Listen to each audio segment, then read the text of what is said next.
आज हम लोग बात करेंगे मैच 23 की, जो कि खेला गया in between Quetta and Peshawar.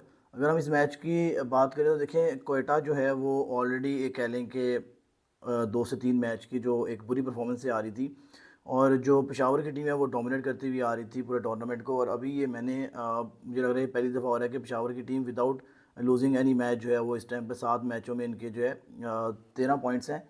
6 match ये जीते हैं और एक मैच जो है वो बारिश की वजह से बारिश की नज़र हुआ है कि इसमें कह सकते हैं आपके इस्लामाबाद की बचत हो गई है शायद इस मैच के अंदर भी। और अगर हम इस मैच की अभी बात करेंगे तो यू कैन सी यहाँ पर कोयटा ने पहले जी बैटिंग की है। बैटिंग में एहसन अली जो है, एहसान अली को उन्होंने ओपनिंग पे खिलाया जी, 4 गेंदों पे 3 स्कोर करते हैं और इफ्तिखार अहमद की बॉल का शिकार होते हैं। इसके बाद साउथ साउथ शकील जो कि अच्छी नोक खेल रहे थे, 13 गेंदों के ऊपर 16 स्कोर थी इनकी, 2 चौके और एक छक्का इन्होंने भी लगाया था। इनके इनके चुना स्कोर तो सिर्फ बाउंड्री से ही थी। रॉयली रिसो की 18 गेंदों के ऊपर 26 स्कोर है, 4 चौके उन्होंने लगाए हैं। हसन नवाज़ एक स्लो इनिंग थी। अच्छा, हसन नवाज़ की जो इनिंग्स कह लीजिए, हसन नवाज़ बेसिकली कह लें कि इस तरह का प्लेयर है जो कि जब विकेट पे खड़ा होगा तो आपको लगेगा कि आज ये बंदा कुछ कर सकता है। तो वी वर एक्सपेक्टिंग दिस कि जो है वो आज स्पेशल इनिंग खेलेंगे, बट 35 बॉल्स पे 37 रन बनाते हैं, कोई छिक्का नहीं मारा। बड़ी स्ट्रेंज बात है कि हसन नवाज ने 35 गेंदें खेल ली हैं और कोई छिक्का मारने में जी वो कामयाब नहीं हुए। तो इनके यहाँ से आपको आइडिया हो सकता है कि हालात कितने जी डिफ़िकल्ट थे फॉर कोयटा ग्लैडिएटर्स। उसके बाद जी ख्वाजा नाफे ने 13 गेंदों के ऊपर 20 स्कोर बनाई, जो कि एलडब्ल्यू हुए जी सुफियान मुकीम की बॉल के ऊपर। और शामिल हुसैन, यार अगर ओपनिंग में आप अच्छा कर रहे हैं तो आप नीचे इसको क्यों लेकर आए, मुझे इसकी समझ में नहीं आई। 10 गेंदों पर उन्होंने 12 स्कोर किया है। उसके बाद टॉम करन 10 गेंदों पर 15 स्कोर करते हैं और जहांदाद खान जो है वो 7 स्कोर करते हैं जी, 6 गेंदों के ऊपर एक चौका लगाते हैं सिर्फ। उसके बाद जारी जोधफ एक चौका लगाते हैं, 4 गेंदों पर 6 स्कोर है जी इनकी। और उसके बाद जो है कोई इतनी खास जो है स्कोर कार्ड नहीं है। पूरे 20 ओवर खेले हैं जी और पूरी विकेटें भी गिर गई। ये भी बड़ा स्ट्रेंज वाक़या होता है कि टीम ने पूरे ओवर भी खेली और पूरी विकेट्स भी गिर गई हो। तो 154 रन जो है उसकी इनकी इन्होंने स्कोर की, जो कि एक लो पार स्कोर थी। और इन रिप्लाई कोयटा ने जी 155 रन बनाने थे 20 ओवर्स में। और यहाँ पर हारिस जो है वो एक अच्छा स्टार्ट दे देते हैं जी बाबर के साथ मिल के। पहले तो बाबर का एक बॉल पे एक स्कोर थी, फिर जो टॉम कुरन का जो एक ओवर है 3 चौके उन्होंने लगाए हैं, वहाँ से इनको जी मोमेंटम मिला है। आज बाबर आजम 71 रन बनाते हैं 51 बॉल्स के ऊपर। उन्होंने अपनी 150 जो है वो भी स्कोर कर ली है अलॉन्ग विद हिज 1100। तो ये उनके जी स्टैट्स हैं। इनके दुनिया के चौथे खिलाड़ी ऐसे हो गए हैं जिन्होंने अपनी, आप कह लें कि 150 जो है T20 के अंदर पूरी की है। देखें, कंटिन्यूसली जो प्लेयर इतना परफॉर्मेंस दिखा रहा है वही इसी इस स्टैट का जो है ऑन कर सकता है इस स्टैट को। अदरवाइज़ ये जो स्टैट है ये इतना इजी पीजी केक नहीं होते। जो आप कह लें कि जो स्लोगर्स होते हैं उनके लिए ये जो है ये स्टैट्स जो है ये उठाना बड़ा मुश्किल होता है। हाँ, जो टाइमर ऑफ द बॉल होते हैं इनको पता होता है कि बॉल को टाइम कैसे करना है, प्लेसमेंट और प्रॉपर ऑन द अप खेलते हैं जी, ये वो बैट्समैन होते हैं जो कि इन स्टैट्स के ऊपर जो है वो अपना नाम बना लेते हैं। उसके बाद जी हम लोग बात करेंगे जी खुशहाल मेंडिस की। आज भी इनकी अच्छी पार्टनरशिप लगी थी, लेकिन खुशहाल मेंडिस जो है जारी जोधफ की बॉल के ऊपर जो है आसमान तारिक को फाइनल लेग के ऊपर कैच पकड़ाते हैं, 19 गेंदों के ऊपर 21 स्कोर बनाते हैं, 2 चौके मारते हैं वो। उसके बाद एडन हार्डी 14 गेंदों के ऊपर 18 स्कोर बनाते हैं, एक विकेट गिरती है इनकी, एक सॉरी चौका मारते हैं ये। और इस तरह से बाबर आजम 11 जो है वो अब आसानी ये मैच जीत जाती है जी 8 विकेटों से। और अभी तकरीबन आप कह लें जी कि 9 बॉल्स इनके 1.5 ओवर पड़े हुए थे। तो एक अच्छा जी विन है। और मुझे लग रहा है कि अब तो ये कंफर्म है कि कोयटा जो है वो पेशावर जो है टॉप 2 में जो है वो क्वालिफाई करेगी। तो इनको एक एक्स्ट्रा कुशन मिलेगा फाइनल के लिए। मुझे ये है कि ये ना हो कि बाबर आजम की जो टीम है, इतनी मज़े की टीम इन्होंने बनाई है। देखिए यहाँ पर क्या हुआ कि शोरफुल और नहीद राना के जाने के बाद still they did a very decent job. तो यहाँ से मतलब ये हुआ कि they are playing a very good cricket and the team is in कह लें कि गुड मोमेंटम। और हम लोग बॉलिंग की बात करें कोयटा की, तो जहांदाद खान ने 2 ओवर 3 गेंदों के ऊपर 27 स्कोर बनाए, जो टॉम करन को एक ओवर में 13 स्कोर पड़ी। तो यहाँ पर आई बिलीव कि आपने अलजारी जोसफ को और उस्मान तारिक को बड़ा लेट जो है इंट्रोड्यूस करवाया। जब आप शुरू में अगर करवा देते, हो सकता है पावर प्ले में एक आधा ओवर दे देते तो शायद चीज़ें बदल सकती थी।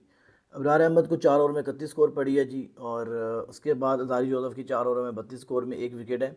और इसके बाद सऊद शकील जी आजकल जी प्रॉपर ऑलराउंडर बन के आ गए हैं, 3 ओवरों में 23 स्कोर है, एक विकेट है इनकी।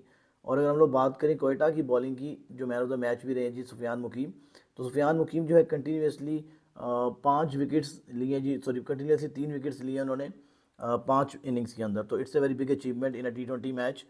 और यहाँ पर जो है इफ्तिखार अहमद 4 ओवर्स के ऊपर 20 स्कोर बनाते हैं, सॉरी 20 स्कोर खाते हैं और एक विकेट लेते हैं यहाँ पर। और उसके बाद जी मोहम्मद अली, ये मोहम्मद अली है या देखना पड़ेगा मुझे ये कौन है जी, मोहम्मद बासित अली।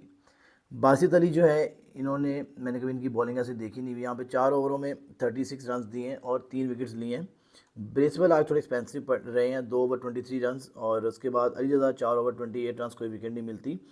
उसके बाद जी आपके आते हैं सुफियान मुकीम, जो कि 4 ओवर्स 25 रन, 3 विकेट जो है वो ले जाते हैं। उसके बाद एरन हार्डी आते हैं, 2 ओवर 17 स्कोर। देखें, नो डाउट आपको नहीद राना और शोरफुल के जाने का लॉस तो पेशावर को बहुत बड़ा हुआ है। एंड आई डू बिलीव अगर वो, इनमें तो ऑब्वियसली बात है, नहीं राना जैसी फॉर्म में है, तो ये तो अपनी T20 टीम जो है उसके जो हिस्सा तो लादम बनेंगे, तो प्ले ऑफ में भी अवेलेबल नहीं होंगे। अगर प्ले ऑफ में ये कहीं अवेलेबल हो जाते हैं तो आई कैन से कि कोयटा जो है बड़ी तगड़ी टीम हो जाएगी, सॉरी पेशावर बड़ी तगड़ी टीम हो जाएगी, बिकॉज पेशावर की आज चीज़ें क्लिक कर रही हैं। और यहाँ पर अगर हम लोग बात करें तो इस टाइम पे टॉप ऑफ द लेडर जो है इस टाइम पर, वो 2 प्लेयर्स हैं जी, वो खुशाल मेंडिस है और बाबर आजम है PSL के अंदर। अगर हम इनके आपको रन्स भी बताएं तो स्टैट्स में हम देखें तो इसके जो इनके जो रन्स हैं जो इन्होंने बनाए हैं, तो बाबर आजम की जी 75 की एवरेज है, और इनके रन्स हैं जी 301, और 330 हैं जी आपके खुशाल मेंडिस के, और इसके बाद 249 है जी साबजा फरहान के, और तीसरे नंबर पे हैं हसन नवाज़ के 234 हैं जी। हसन नवाज़ जो है, और बाबर आजम ने, याद रखिएगा, एक इनिंग कम खेली हुई है, ठीक है, कम मतलब समीर मिन्हास से कम खेली हुई है। समीर मिन्हास की भी एक अच्छी 207 स्कोर है जी इनकी 5 इनिंग्स के अंदर। अब ये है कि साबजा फरहान की जो टीम है उसने भी 6 मैच खेले हुए हैं, तो 249 रन बनाए हुए हैं, तो अभी ये बाबर से 50 रन पीछे हैं, और कुशाल मेंडिस से 80 रन पीछे हैं। अगर ये बड़ी सेंचुरी बनाते हैं तो फिर ये टॉप पर आ सकते हैं, लेकिन सबसे अच्छी चीज़ यही है पेशावर के लिए कि जी उनके जो हैं, जो टॉप 2 हैं वो उनके बैट्समैन, वो उनके हैं, और पेशावर के जी बॉलर जो हैं वो भी इन्हीं के हैं जी। 6 over 16 wicket, 6 matches 16 wickets Sufiyan Muqeem की, और इसके बाद जी इफ्तिखार अहमद की 5 मैचों में 10 विकेट्स हैं। उसके बाद फिर 5 मैचों में 10 विकेट शहीन शाह अफरीदी की हैं, और हसन अली की 4 मैचेस के अंदर जो है इस टाइम पे 9 विकेट्स हैं। तो ये इनके बताने का मकसद ये कि बॉलिंग और बैटिंग में, और नहीद राना की 4 ओवर में 4 मैचेस में 7 विकेट्स थी, जो कि अब पार्ट ऑफ द PSL मुश्किल ही लग रहा है कि ये हो सकेंगे। तो अब ये ओवरऑल जो मैंने आपको स्टैट बता दिए, इसके मुताबिक तो PSL को अभी सिर्फ एक ही टीम डोमिनेट कर रही है, वो है जी आपकी पेशावर ज़ल्मी। अगर हम स्टैंडिंग की बात कर लें तो पेशावर की जो है वो 7 मैचेस के अंदर 6 विकेट्स हैं, और 6 विक्ट्रीज हैं, और 13 जो है इन्होंने पॉइंट्स गेन किए हुए हैं। उसके बाद जी मुल्तान सुल्तान राइटली सो जी, जो कि सेकंड बेस्ट टीम है इस टाइम PSL की राइट नाउ। 6 मैचेस हैं जी, 4 उन्होंने जीते हैं, 2 हारे हैं, और वो जो टीम है जी 8 पॉइंट से खड़ी हुई है। इस्लामाबाद 6 मैचेस 3 जीते हैं, 2 हारे हैं, 7 पॉइंट के साथ जी तीसरे नंबर पे है। इसके बाद कराची को आज फ़ायदा हो गया, अगर कोयटा जीत जाती तो शायद कराची का प्रेशर एक्स्ट्रा आता, लेकिन कोई प्रेशर नहीं है। 5 मैचेस में 6 पॉइंट्स हैं, 3 मैचेस जीते हैं, 2 हारे हैं ये लोग। उसके बाद कोयटा के जी 6 मैचेस हैं, 2 ये जीते हैं, 4 हारे हैं, और ये कोयटा का जो है ये एक डाउनफॉल शुरू हुआ है। इसके बाद इनकी कोयटा, हैदराबाद, लाहौर, लाहौर तो नहीं, लाहौर के 5 में से 2 मैचेस हैं। तो आप ये समझ लें कि हैदराबाद, कोयटा, ये दोनों एक ही जगह पे खड़े हुए हैं, ठीक है। हैदराबाद ने अपने 2 मैचेस जीत लिए हैं, और वो अपने 6 में से 4 पॉइंट्स के ऊपर 6 नंबर पे है। तो यहाँ पे कह लें कि मेरे लिहाज से पेशावर और मुल्तान सुल्तान ये तो गो थ्रू कर गए हैं। अब इन्होंने देखना है कि नंबर 1 और नंबर 2 पे किस टीम ने आना है। बाकी तीसरे चौथे की फ़ाइट होगी in between Islamabad, Karachi, Quetta and Lahore. I do believe कि इन टीमों के अंदर एक फ़ाइट होगी, और बड़ी टाकरे की फ़ाइट होगी टॉप 4 के लिए। एंड लेट्स सी कौन सी टीम जो है वो डोमिनेट करती है। और हम लोग अगर बात करें कल के मैच की, तो कल का जो मैच है जी वो खेला जाएगा इन बिटवीन हैदराबाद, किंग्समैन और पिंडीज़। अगर पिंडी ने ये मैच हार लिया, अगर ये पिंडी मैच हार गया तो टेबल बड़ा इंटरेस्टिंग हो जाएगा।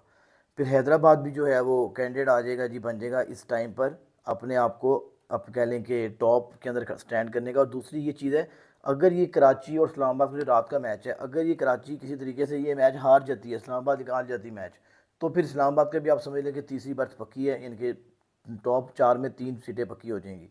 फिर आपको कराची को जो स्ट्रगल करना पड़ेगा, बिकॉज कराची के आगे जो मैचेस हैं वो भी थोड़े तगड़े मैचेस आ रहे हैं। एंड लाहौर भी अब तगड़ा होकर आएगा। अब लाहौर वाला लाहौर मुझे लगता है नज़र आएगा, बिकॉज पिछले 2 मैचेस में लाहौर ने बहुत ही बिलो पार जो है परफॉर्मेंस दिखाई है।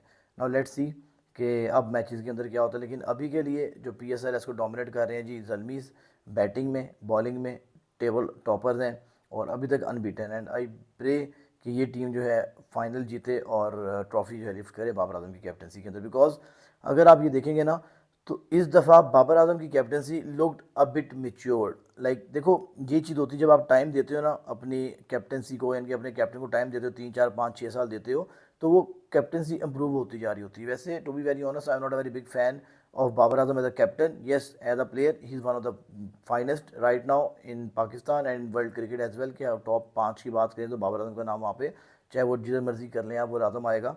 चाहे वो रन्स की बात कर लें, चाहे आप स्ट्रोक प्ले की बात कर लें, चाहे उनकी स्टाइलिश या क्लास की बात कर लें, तो Babar Azam on the top all the day, ठीक है।